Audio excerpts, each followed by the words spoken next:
Chris, how are you? Not too bad, thanks. Morning, Chris. Where are you off to, Chris? Are you going into training now?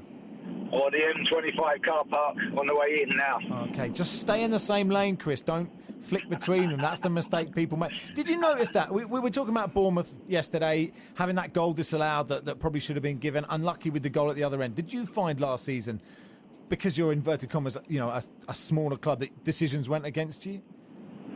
Yeah, I mean, Les Ferdinand got fined actually for speaking his mind to the officials at one stage. I think it tends to go against you in those situations, because I'm not sure if the referees have sometimes got the backbone to go up against the big boys, but I probably shouldn't That's highlight that too much. One final ready, Chris. You've only been on a minute. And how frustrating is it? Hello, Chris Ramsey. Hello, can you hear me? Yeah, I can hear you. Yeah, how frustrating is it? It's frustrating. I mean, obviously, when you're in a cauldron at your Anfields and Etihads and places like that, there's a lot of pressure on everybody, and I think the referees do have a hard time enforcing the rules, and some of the rules are now very, very complicated. So, as you saw last night, even the two managers weren't exactly sure what the ruling should be. And does a ref come to your club and tell you what the rules are, or do you just read it on Twitter like the rest of us?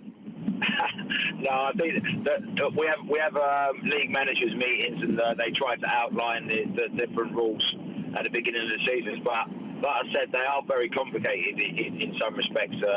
For argument's sake, the goal last night, I mean, I'm sure most people would have thought that was offside. And have you ever burst into a referee's room, Chris? No, I've never burst into it. I mean, once it's done, and I think what happens is I can't afford to. I can't afford the fine. Once it's over, it's over. I mean, I think you then need to put your case forward after all the tempers have cooled down.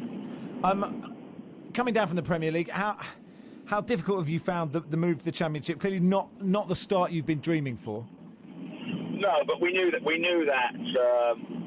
We're just at the moment trying to get a new team together, trying to get a one club sort of mentality, so that everybody thinks the same, and that takes time, to get yourself on solid foundations. And I think we knew that coming into the season. And what are the biggest changes you've made, and what do you need to make further? Well, I think obviously we lost a lot of players, a lot of experienced players last season. We've brought in players from different parts of the world and some free transfers, and we're shopping in a market that we can afford. And those changes will take time, and we have to make sure that whatever happens, that we have some solid foundations going forward. Charlie Austin is such a top pro and a brilliant footballer, how frustrating is it that the situation isn't resolved either way, Chris, or are you just desperate to keep him? I think everybody at QPR would be desperate to keep him, but it is frustrating that the situation lingers on because of the way the transfer window is. The fact that it goes on into the season would always mean that teams are going to be in these positions.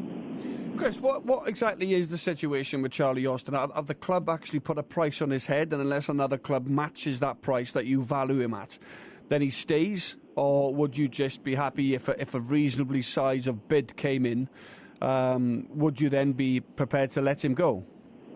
Yeah, I mean, we put a price on his head, which we think is a reasonable price. If you look at the other players that have gone this season, absolutely, he scored 18 goals last year in a team that didn't do so well. So we think we've priced him reasonably in order for him to reach his ambitions. So I think there or thereabouts, of what we've already mentioned, I think we need to stick to that, because QPR as a club, we do need the finances to actually rebuild and be able to compete in the Championship and set some targets for next season and the seasons beyond. Because I presume you've got to have two plans then. You've got to have a with Charlie Austin plan and without Charlie Austin plan. And if it goes down to the wire, then that's tough for you to use that money to bring someone in when you've only got half an hour left sitting by your fax machine on the transfer deadline day.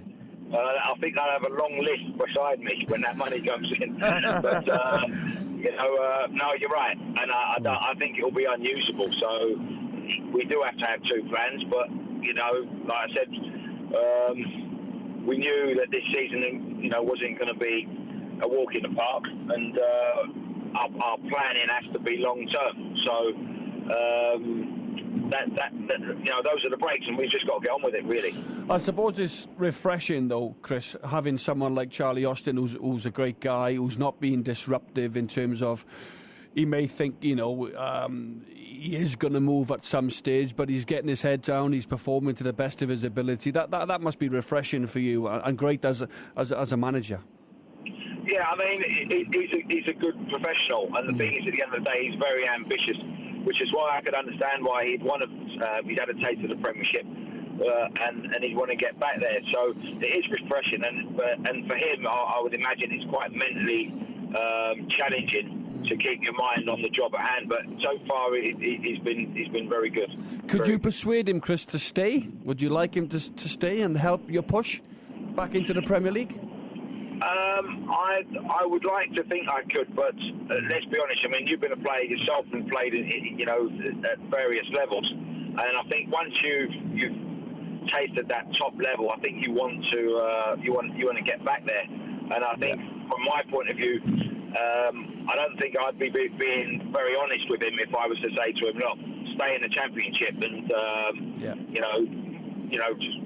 forget your ambitions. But obviously, what we're saying to him is, look, we are a club that's going to bounce back. We are a club that's going to do well, and we're looking to get some solid foundations, and he could be part of that, and also become a folk hero, which he already is at Queen's Park Rangers, and the fans would love to see him stay. But ultimately, I would imagine that his mind would be that he wants to play at the highest level he can.